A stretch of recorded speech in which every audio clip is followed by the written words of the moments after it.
I'm Clara Bennett, 30 years old, a journalist in Mobile, Alabama. At my mom's 60th birthday party, my sister's lies hid a betrayal that broke us. The banquet hall was packed with family, friends, and locals, all gathered to celebrate Mom and talk about Grandpa's inheritance. I stood by the cake, forcing a smile, as my sister swept in her husband, trailing both glowing with confidence. I'd poured $50,000 into the family trust thinking it was for us all.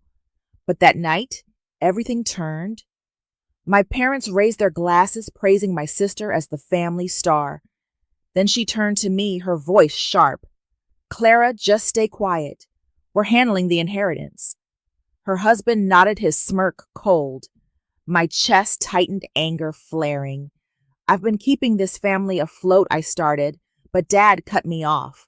"Clara, she's got vision. You're too rigid." My sister leaned in. "Don't mess this up, sis." Their words hit like a slap my role dismissed. I gripped the table, my resolve hardening. They thought I'd stay silent, but I was ready to unravel their game. "Where are you watching this? Share your city in the comments. I want to know who's hearing this." My sister's words burned in my ears. "Clara, you're holding us back," she said, her voice cutting as we stood in the hallway, the party's chatter fading behind us. Her husband leaned against the wall, scrolling his phone, a sharp glance my way like he knew I was no match. I'd just been told to stay quiet about the inheritance, and now this. I kept my voice even, my hands tight. "Vivian, I've poured everything into this family, my money, my career." She laughed, cold and quick. "Career? You mean writing little articles? We need a real plan, Clara." I turned to Mom, desperate for a shred of support. She was adjusting her bracelet, avoiding my gaze. "Mom, I've been funding this family's future. Oh, doesn't that mean anything?" She sighed, her tone flat.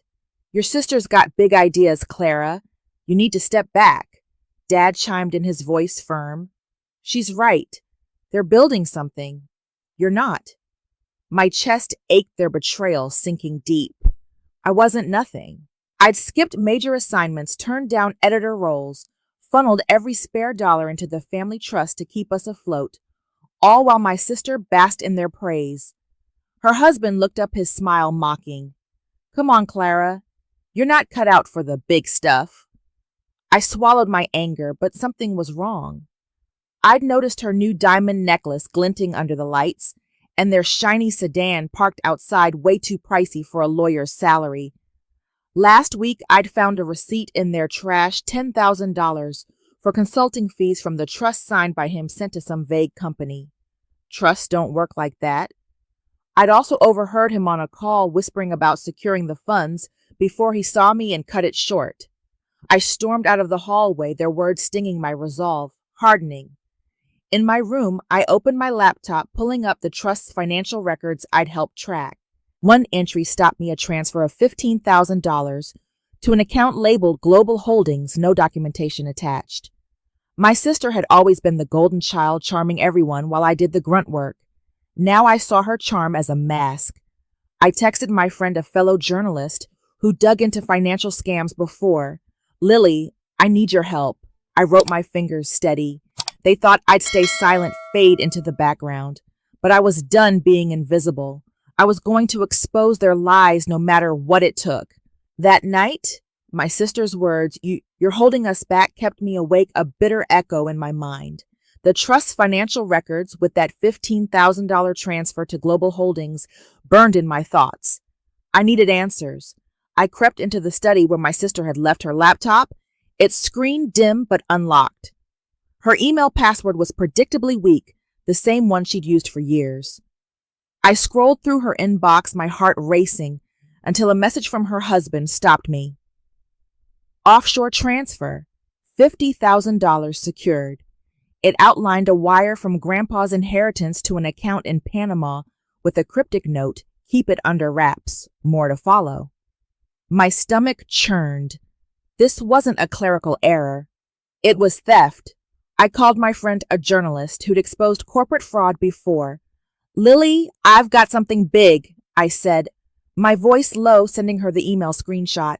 She called back in under an hour, her tone grim. "Clara, this is bad. That account's tied to a shell company used for money laundering. Your sister's husband is in deep. My breath hitched, a cold wave washing over me. The trust I'd helped fund every late night I'd spent working to keep our family secure was being siphoned off for their scheme. I drove to my parents' house at sunrise, the email printout clutched in my hand. They were in the living room sorting party leftovers.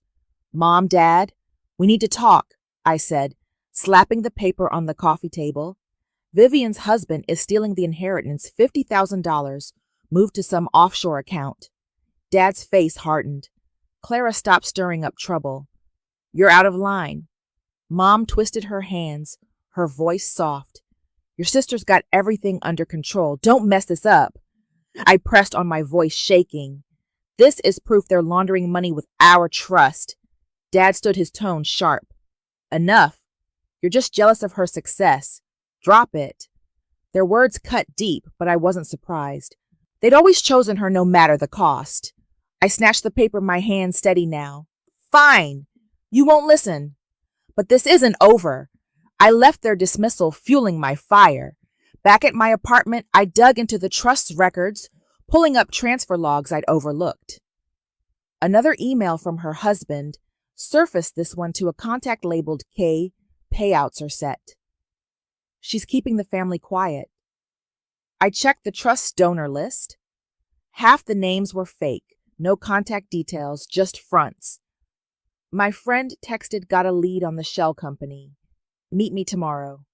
I stared at my laptop, my anger cold and focused. They thought I was too rigid, too small to matter. But I was about to blow their lies wide open. The next evening, I returned to the banquet hall, my heart pounding, but my hands steady. My friend had compiled a video, emails, transfer logs, her husband's messages about keeping the family quiet.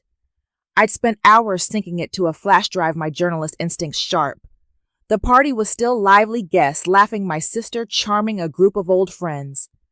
I slipped into the AV booth, the door ajar, and plugged the drive into the projector system. It took a moment to override the settings, my pulse racing.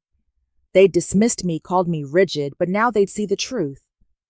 The screen flickered and the room hushed. The email flashed up, offshore transfer, $50,000 secured. Then the logs, wires to fake accounts, promises of clean payouts. Gasps echoed. A family friend, a local business owner, stood up, voice shaking. "What is this?" My sister's face went white, her glass slipping, shattering on the floor. Her husband lunged toward the booth, but I stepped out, my voice clear. "You thought I'd stay silent. Your lies end here, Vivian." She screamed, "Clara, this is fake. Stop it." But the video kept playing fake donor names, proof the trust was a laundering front. Guests murmured, some stepping back. A co-worker of my sister's pointed at her. "You stole from us." My parents pushed through the crowd. Mom's voice desperate. "Clara, what are you doing?" Dad shouted. "Turn it off." I stood my ground, my eyes fixed. "You told me to drop it. This is what happens." Her husband tried to run, but two cops burst in, badges gleaming. "Derek, you're under arrest." One snapped, cuffing him as he stammered, "It's a mistake." My sister sank to her knees, sobbing, begging the guests. "It's not true, you know me." But they turned away, faces cold. I stood tall, years of being overlooked melting away. Every missed opportunity, every dollar I'd given, every time they'd chosen her, it ended now. I walked past my sister, her cries fading, and didn't look back. Mom reached for me, her voice breaking. "Clara, please, we didn't know." I shook my head. "You chose her lies. Deal with it." The cops dragged her husband out, the crowd parting. I stepped into the mobile night, the air sharp, my heart lighter. They tried to silence me, but I just turned their world upside down. The fallout hit hard and fast. By morning, the family trust was frozen, its funds drained, headlines screaming about a laundering scandal in Mobile.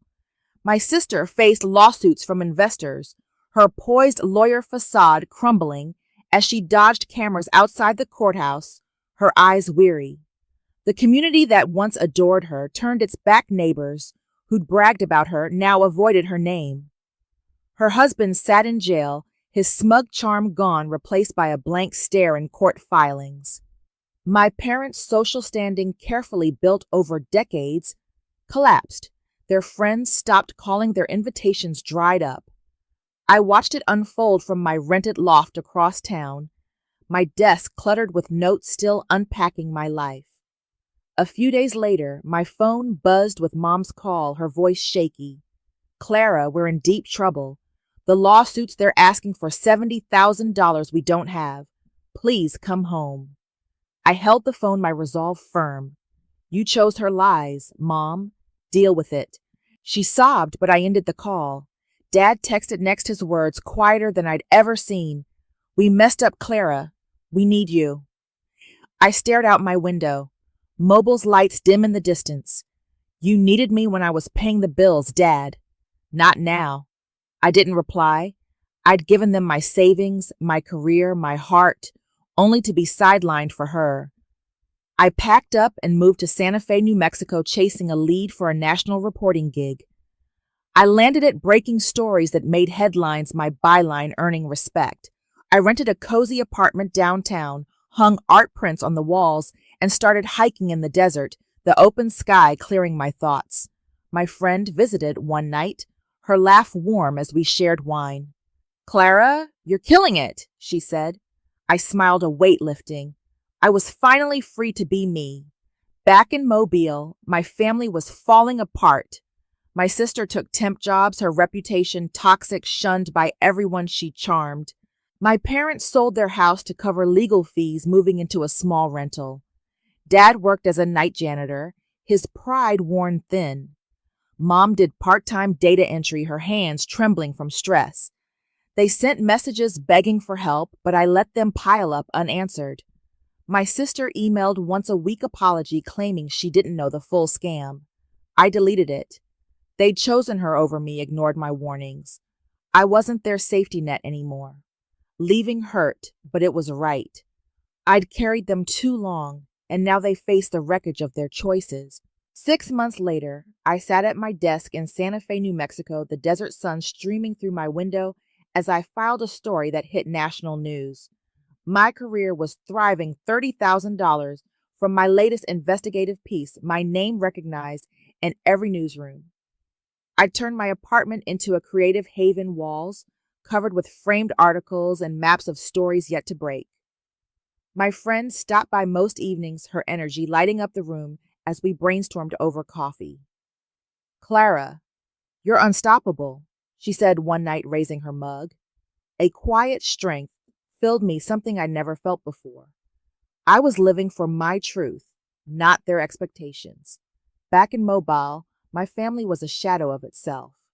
My sister bounced between low-paying jobs, her once golden reputation now poison avoided by everyone she'd once impressed. My parents scraped by in a tiny apartment, their social life gone.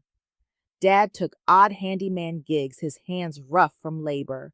Mom worked retail shifts, her spirit dimmed by endless bills. They left voicemails, texts, even cards with apologies, swearing they'd been blind to her schemes.